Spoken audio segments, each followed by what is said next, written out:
Three, two, one.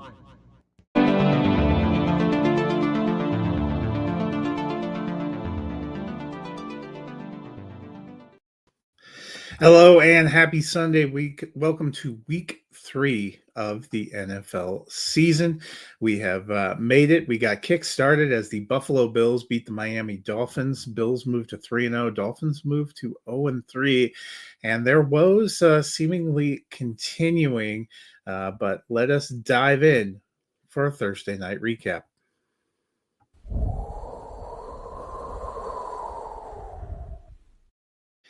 As I mentioned, a lot of pressure coming in for Miami to maybe look better, maybe pressure on the coach and coaching staff. Got a nominal vote of confidence during the week. They did not fare well.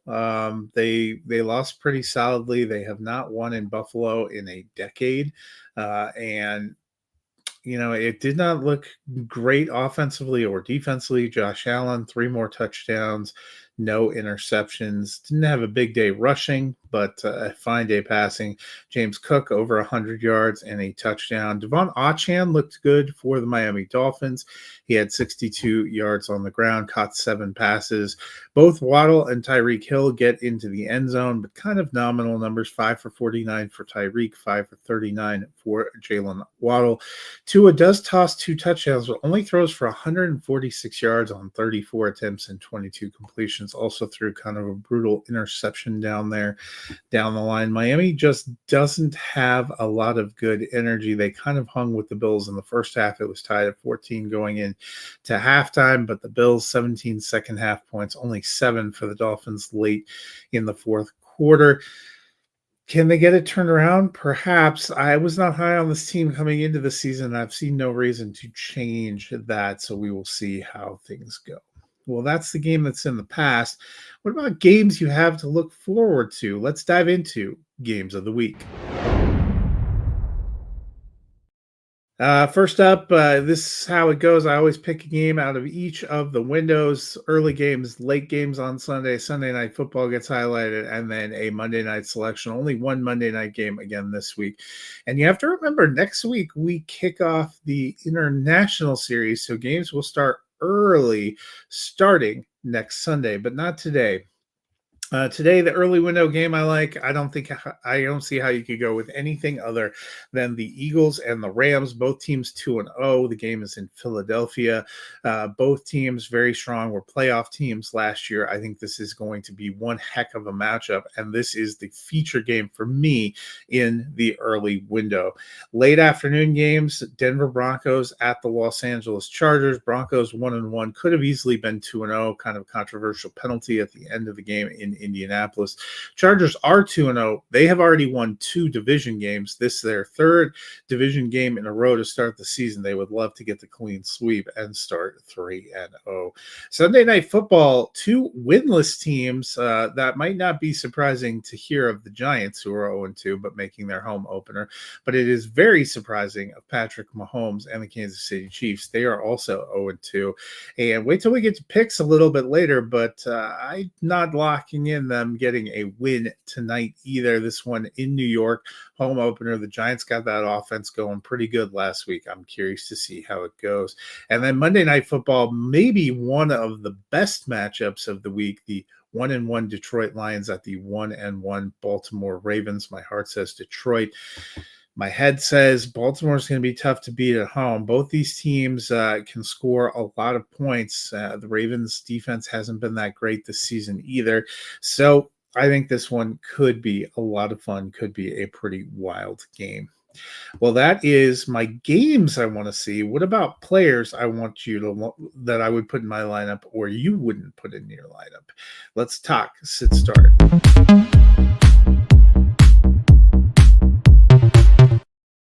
And you know how this goes. I give one suggestion for a sit and one suggestion for a start at each of the core positions. Before we move on, let's look at week 2, my starts, I had Justin Herbert at quarterback. He only finished as quarterback 18. That was a miss. Christian McCaffrey was running back 5. That was a hit. CeeDee Lamb running back 10. That was a hit. Jonnu Smith only tight end 25. That was a miss. So 2 and 2 among my start suggestions. My sit suggestions, Daniel Jones. I thought Denver's defense would step up. Apparently they don't exist. He finished his QB7. That was a miss. Jerome Ford running back 27, a hit. Nico Collins, despite an early TD, wide receiver 30, that was a hit. Darren Waller ended up not playing, also a hit. That was 3 and 1 on the sit record. Overall 5 and 3, same as week 1. Let's see if we can pick it up a little bit here for week 3. Going to quarterbacks, my start, Daniel Jones, twice bitten, once bitten, twice shy, but no, I am going. He is on the road. But I had him as a sit last week, and he finished as QB second, his second straight QB1 week. The Colts haven't even punted yet this season. Now they're on the road to face an 0-2 Titans team. I think he's a good bet again. And in fact, you know what? I'm not going to bet against him until we see some signs that glass slipper is coming off and shattering. My sit, though, Tyrod Taylor for the New York Jets. He's in for Justin Fields this week. Coming in for Fields in week 2, he really sparked that offense a bit, even leading to a touchdown drive, but it was a lopsided loss late in the game to Buffalo. Now the Jets are on the road against Tampa Bay. It's not a great matchup, and I think Taylor lacks the rushing upside of Fields. He's not a start for me, probably even in super flex. What about the running back position? Well, I am going with Javonte Williams of the Dallas Cowboys as my start. Through 2 weeks, he has added 3 rushing touchdowns. He sits at running back 3 on the season. Now they get to face a Bears team that got trucked by the Lions last week. The Bears will have all they can handle to try and contain the Cowboys' pass offense, especially missing corners. I expect another big week for Williams. My sit is Browns running backs, and there's a couple of reasons for me being out on Cleveland. While I like Quinshon Judkins for Dynasty, the Browns backfield still seems to have a little too many cooks in the kitchen. Judkins, Jerome Ford, and Dylan Sampson all got touches last week, and I suspect they'll all be involved this week. And they are facing a pretty fierce Packers team that smothered the Lions running game in week 1 and shut down the Commanders in week 2. I am just staying away. Moving on to wide receivers, I mentioned Sunday Night Football. I have some interest in this, and I am putting Wan'Dale Robinson as my start. Look, last year, he was a great weekly play, thanks mostly to being a PPR machine. So far, 2025, he's still getting targets and receptions like a PPR machine, but he's also showing he can be more of a downfield threat, like last Sunday when he caught bombs from Russell Wilson. He's wide receiver 9 on the season. I'm in on the Giants Sunday night, so I am firing him up. My sit is Brian Thomas Jr. of the Jacksonville Jaguars, and you might be scratching your head. Look, he was great last year. I like his talent, but in 2025, he just hasn't clicked with Trevor Lawrence. He's getting targets, but he's not getting any receptions or much yardage. Now he's going against a good Texans defense in week 3. The Texans did a nice job of bottling up some of the Buccaneers receivers in week 2. And with Thomas and Trevor Lawrence just not being on the same page, I'm not bullish that he finishes top 24 this week either. On to tight ends, and my start is Tyler Warren. Don't look now, but the rookie is tight end 4 through 2 weeks. He's getting targets aplenty from Jones, and he is converting them. It is a good matchup in week 3, so Warren is in my lineup. My sit, Mark Andrews. You know what? Andrews was once the focal point of the Ravens' pass offense. That time seems to be over. Look, the Ravens have scored 81 points in 2 weeks, and yet Andrews has 2 receptions for 7 yards total. Not 2 receptions a game, 2 receptions total, 1 in each game. And that was without Isaiah Likely active. Likely still isn't active here, but he's back practicing. Either way, Andrews just isn't the man in the Ravens pass offense anymore. And until we see some signs of life, he is out of my lineup. So that'll do it for our sit starts. We talked about some games of the week. Let's end with a fun segment, which is picks against the spread. And in week 2, I improved. Week 1, I was 8-8. Week 2, 10-6. So I came into this week 18-14 overall. So far in week 3 with Thursday night football, I went with the Dolphins plus 12.5. I almost lost that one. I did not think they would get blown out by 2+ touchdowns. They lost by 10, but I still won that one. So I'm 19-14 coming into Sunday. I have the Green Bay Packers minus 7.5 against Cleveland. They have dominated every team they've played, and the Browns have been dominated twice. So I don't see that changing. I took the Colts minus 3.5 in Tennessee. I like the Colts there. I took the Bengals plus 2.5 in Minnesota. I like Jake Browning. I think this Bengals team goes into Minnesota and gets a win against Carson Wentz. I took the New England Patriots minus 1.5 at home against Pittsburgh. I have my reservations. Pittsburgh's defense has allowed 63 points in 2 games. They do not look like they're firing on all cylinders. My game of the early window, I took the Los Angeles Rams plus 3.5 over the Philadelphia Eagles. I think the Rams can get an outright win there. The Eagles offense has not really yet come together, and I don't know if they get it together this week. I took the Tampa Bay Buccaneers minus 6.5 at home against the New York Jets. I think they are just better.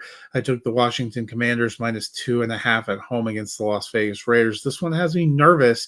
Jaden Daniels now ruled out, so it is Marcus Mariota and a makeshift backfield, but I still think the Commanders are the better team.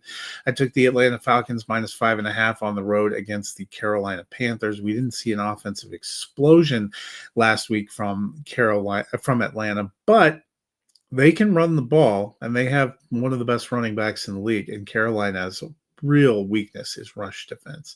I took the Houston Texans plus 1.5 in Jacksonville. I think the Texans go in and get a win there, the much needed win after an 0-2 start. I took the Denver Broncos plus 2.5 against the Los Angeles Chargers. I think the Broncos can go in and get a win on the road as well. I took the Seattle Seahawks minus 7.5 against the New Orleans Saints. The Saints have been better than expected, but I still don't think they're going to win a lot of games. Seattle looked really good dominating Pittsburgh last week. I think they are rounding into shape. I took the Dallas Cowboys plus 1.5 in Chicago. I like the Cowboys offense. I think they get the win. I took the San Francisco 49ers minus 1.5 at home against the Cardinals. Whether it's Brock Purdy or Mac Jones, I like the 49ers. I think they get the win. Sunday Night Football, I took the New York Giants plus 5.5 against the Kansas City Chiefs. And you know what? I took the Giants to get the outright win at home on Sunday Night Football. And in the final game, I took the Detroit Lions plus 5.5 in Baltimore. I think Baltimore will pull out a win at home, but I think it's going to be close within a field goal. So that is the picks that I went with this week for picks against the spread.